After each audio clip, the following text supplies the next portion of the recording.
Do you need 5 sheets of toilet paper to wipe your butt? Does nobody dare enter the toilet after you're done?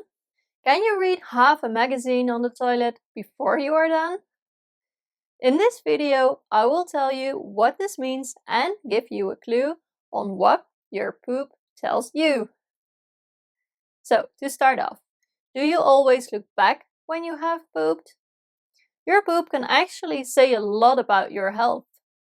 Healthy poop can be identified by 4 things: frequency, structure, color, and smell. Let's start with frequency. Not everyone defecates equally often. Your digestive system is very personal. Some people poo every day or sometimes even more or less often. As long as you defecate with regularity, whether your regularity is twice a day or once every 2 days, that does not matter. And the structure and color is okay, it is fine. You should not really need toilet paper, maybe just 1 or 2 sheets, and it should pass without using effort. If you should use effort, this means constipation, even if you go to the toilet every day. For the structure, we use the Bristol Stool Chart, which identifies 7 types of stools. So what is good poop? If you take a look in the toilet bowl, you will mainly want to find type 3 and 4 with number 4 up front. This is what poo is normally supposed to look like. Type 3 looks like a sausage but with visible tiny cracks. 4 is the perfect, well-shaped sausage that remains the same shape in the toilet bowl. Both pass easily and you would need maximum 2 sheets of toilet paper to be clean. You also feel relieved after you've been to the toilet. Don't confuse type 4 stool with very long and thin pencil-like stool. This is a sign of constipation diarrhea. Something, hard stool or a polyp, is obstructing your bowel and new stools leaking past it. So go to a doctor if you often have this. So 3 to 4 is awesome. Pencil thin-like stool and type 1 and 2 are indicators of constipation, and type 5 to 7 indicate thin stool or even diarrhea. Type 1 poo looks like separate hard lumps, like nuts. This poo has been in the colon too long. It dries out and falls apart. It is often extremely hard to pass and can sometimes contain slime or blood.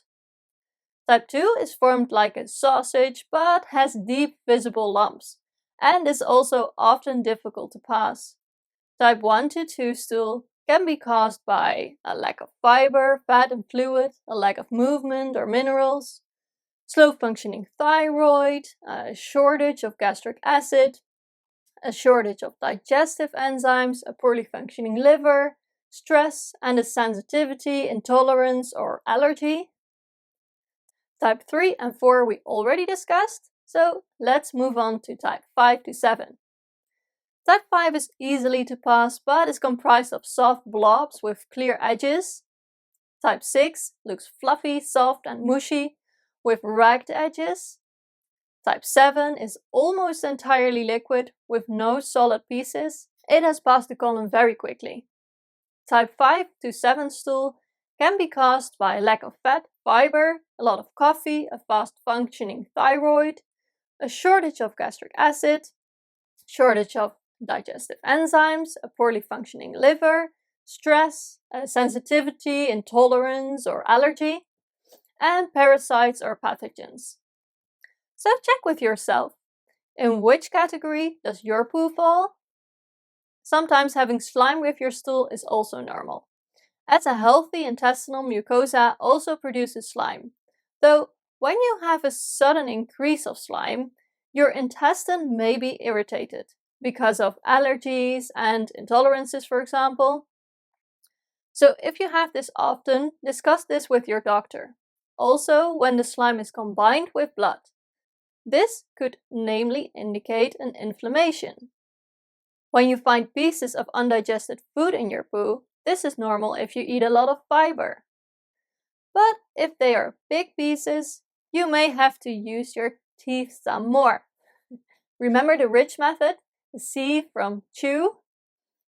We now know that our stool should come regularly and easily. We should hardly need toilet paper, just 1 to 2 pieces, and it should look like a nice formed sausage. Let's move on to the color. What can the color tell us about our poo? Normally our stool is brown, ranging from light peanut butter brown to dark chocolate paste brown.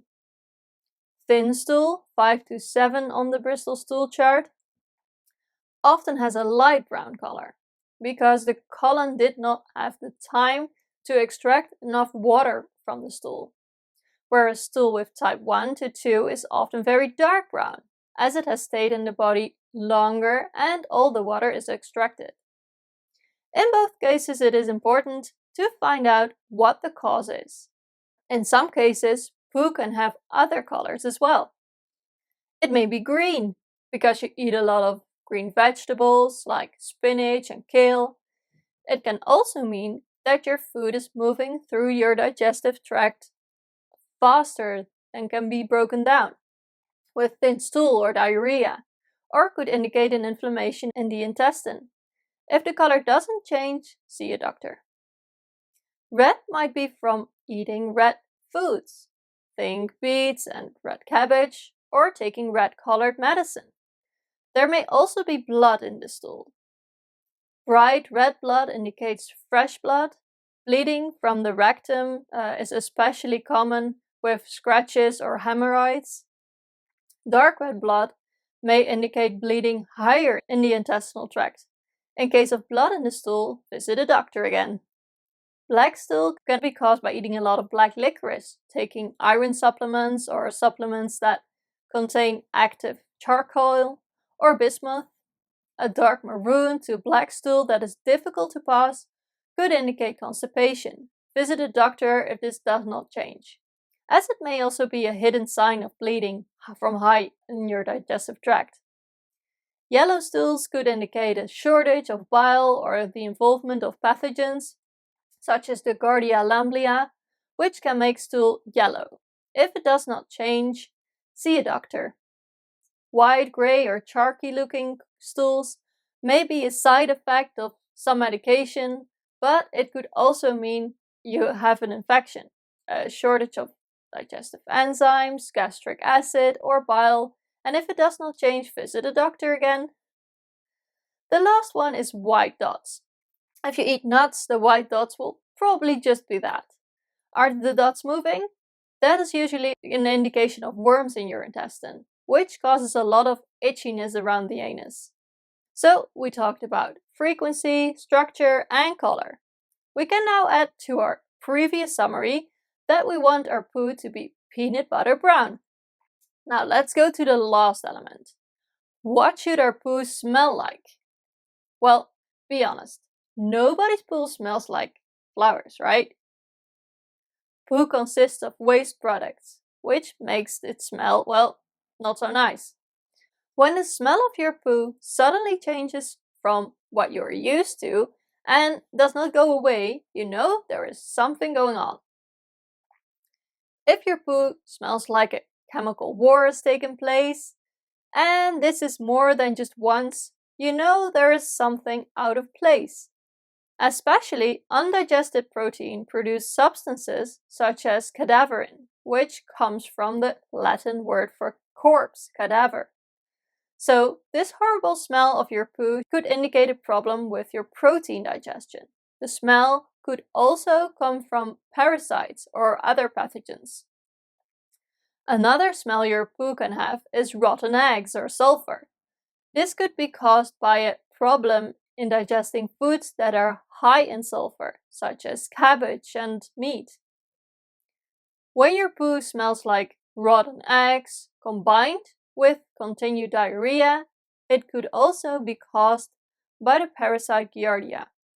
Since we are talking about smells, did you know that your farts can also tell you something? Do you fart a lot? I mean, more than 10 to 20 times a day? And are they soft and smelly or really loud?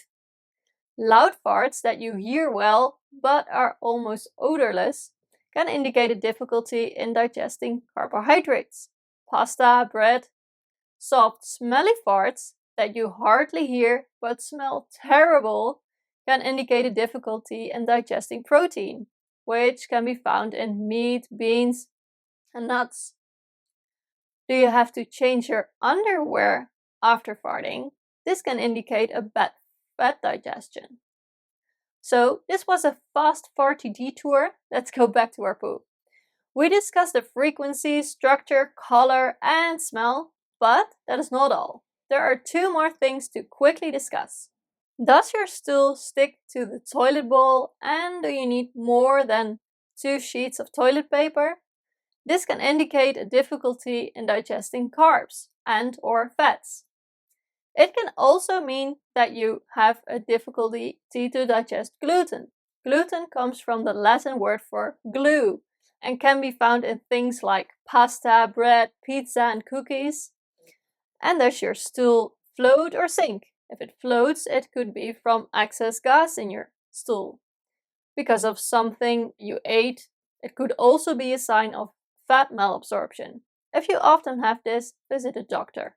So, to summarize healthy poo, type 3 or 4 on the Bristol Stool Chart, comes regularly, whether that is 3 times a day to once every 2 days, and has almost always the same consistency, peanut butter brown, does not smell like chemical war or rotten eggs, and it does not float, stick to the toilet bowl or the toilet paper, and does not cause pain or cramps during defecation. You have a quick and easy passage without needing to push. It feels relieved after going, and you need none to 2 pieces of toilet paper. So, what to do next? Make it a habit to look back and check after you have been to the toilet. Check out the Ultimate Poo Guide in the PDFs of this week. That contains a recap of all you have learned in this video. Keep a food diary this week to find out if your complaints come from anything in your diet. You will find a food diary in the PDFs of this week. I also listed some food diary apps. Good luck.